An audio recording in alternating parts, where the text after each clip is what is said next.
Matt from The Breakdown, and I am here with Mattie from For Today. Alright, so you guys recently released your latest album, Breaker. Tell us a little bit about the inspiration behind the album. What's the message from it? The breaker, the concept of a breaker is an office that the Lord fills and has filled in my life, and then He also uses people to fill that office in cities or rooms or even in the lives of individuals. And what it is basically is that sometimes we tend to build up walls between ourselves and God, or walls between ourselves and where it is that God would have us be. And there are those special times that I hopefully a lot of people are familiar with, that God comes and just breaks through those walls. He breaks through our pride or our ignorance. He breaks through our hesitation and our fear, and just makes Himself real to us and shows us who He really is in that situation. And so that's what we named the album after, because we're hoping, and it was our prayer for this album, that it would just be the thing to bring breakthrough for the people that would hear it.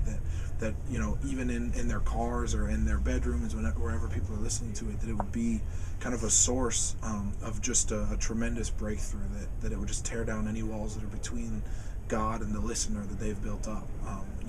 Whatever they are, that album would kind of serve as a breaker. Okay, so specifically the song Devastator. You released a music video for us. Take us through that music video and the thought process behind it.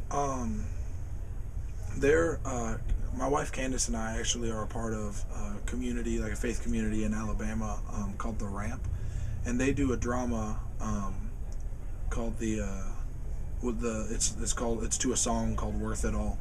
And this drama takes you kind of through the history of the early church, and you see Jesus on a cross, and He's holding this red sash, and then as He dies, He drops it, and then this man picks it up, and then that man is Stephen, and then he drops it, and then a man picks it up, and that's Saul of Tarsus or Paul, and then later he drops it, and then you see people picking it up and being burned at the stake, and they drop it, and it kind of passes through all of these people who've faced death and who've been committed unto death, and then it ends with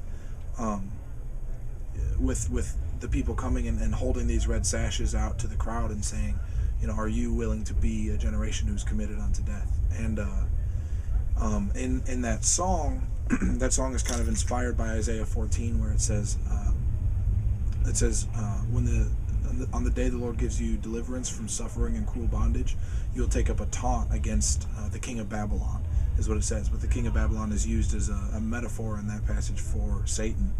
And so we, in writing this song, or I guess I, in writing the lyrics to this song, kind of had that in my mind, that it was promised that we would be able to take up a taunt or a song against the one that had put me in bondage. And that song is the song from my heart toward him. And so the video specifically is kind of the sequel to the drama that they do at the Ramp.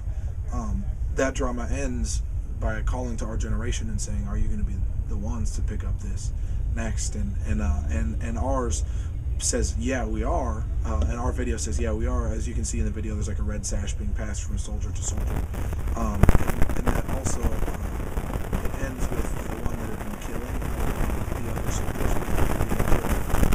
And so I believe that in the same way that our generation is going to say, "Yeah, we'll take up that mantle or that sort of office or that challenge to be committed unto death," there's also a promise with that there's going to come a generation that will overthrow the one that has been oppressing generation after generation after generation, the one that killed Jesus, the one that killed Stephen, the one that persecuted the early church, the one that has been behind all of this is going to be killed. He's going to be overwhelmed. He's going to be consumed by a generation who's on fire for God and who's completely sold out and committed unto death. Awesome. One thing that you did in your album was you intertwined a poem, and that kind of made the album stand out more than other albums that are more generic in the metal scene. What gave you the idea of intertwining the poem throughout the album? We were actually going to just put it in the last track, just a closing track on the album, and we got it, and it was like 3 times longer than we needed it to be. And that we were like, man, this is going to be awkward if we have like an 8-minute long track at the end of the album. Nobody's going to listen to the whole thing. And the guy that was producing the album, actually, Will Putney, he was like, well, maybe we can cut it up into pieces and kind of put it between the songs. And I actually wasn't there. I left for a week. One of our friends was getting married in Alabama, and so my wife and I flew down there for their wedding, and we came back, and they said, hey, here's the poem, here's what we did with it. And they had written music to kind of join the tracks and put the poem over it, and it just blew my mind. It was absolutely awesome. So it wasn't actually the original plan, and we just kind of did that out of necessity, but it turned into something really special, I think. Awesome. Yeah. Also on the album, you had a few different guest vocalists. Who were they, and how did you come to choosing those people? They were actually, I guess, Shane Raymond from Close Your Eyes. He does vocals in the song Phoenix. We also have Drew from Straight from the Path. He does it at the end of the song Arm the Masses, and then also Jay from Reign Supreme does it in the song King toward the beginning.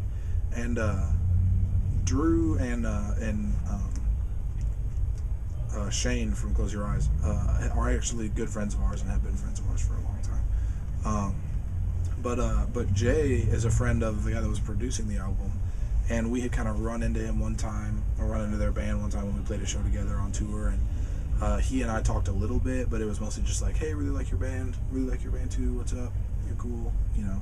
And then when he heard that Will was recording our album, he said, hey, if they want me to do guest vocals, I would love to. I like those guys, and we like him and his band a lot, so it was totally just a cool surprise kind of to be able to get him on the album as well. Sounds great. You are, For Today is obviously a Christian band. There are other hardcore or metal bands that claim to be Christian, but they aren't as open about their faith as For Today is. What do you feel drives the passion for Today, or why are you so open about your faith?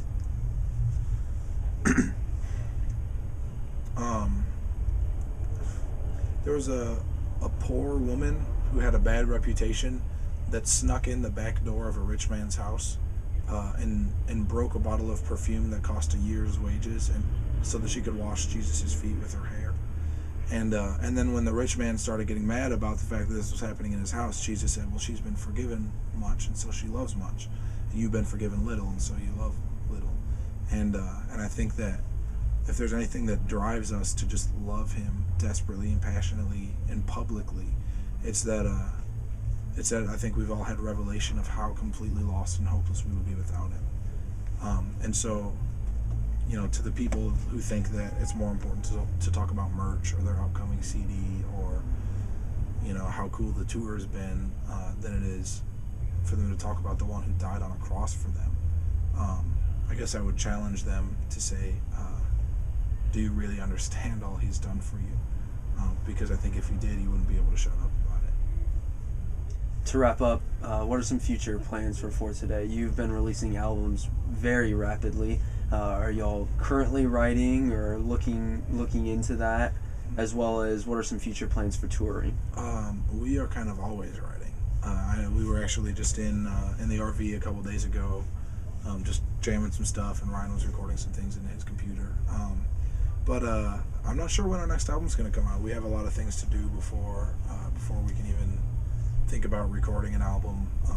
We actually just finished our contract with Face Down, and so we're kind of working out what we're going to do next. If, you know, it's a possibility that we'll sign to Face Down again. You know, we could sign to any number of other record labels.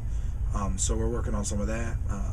I can't announce them yet, but we have some really big summer tour plans, which are going to be really cool. And we're actually doing a headlining tour here in I think about a month and a half. So it should be cool, and I think we're all really excited about that. Sounds great.